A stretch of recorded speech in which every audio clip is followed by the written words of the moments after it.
اور حدیث میں آتا ہے کان لا ینام الا والسواک عند رأسی، رسول اللہ صلی اللہ علیہ وسلم اس وقت تک سوتے ہی نہیں تھے جب تک عائشہ صدیقہ رضی اللہ تعالی عنہ مسواک تیار کر کے آپ کے تکیے کے پاس رکھ نہیں دیتی تھی۔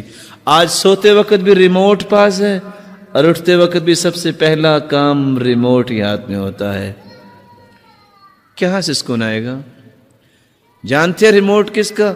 وہ رات نا اصل میں لیٹ نائٹ ایک ڈرامہ لگتا ہے۔ اعوذ باللہ، اعوذ بوجہ اللہ، یبعث الناس علی ما ماتوا، قیامت کے دن ہر شخص اسی حالت میں اٹھایا جائے گا جس حالت میں اسے موت آئی۔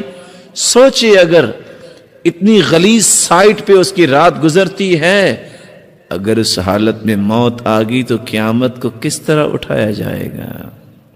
کیا بنے گا؟ سکون کہاں سے آئے؟ سکون کے یہ راستے ہیں۔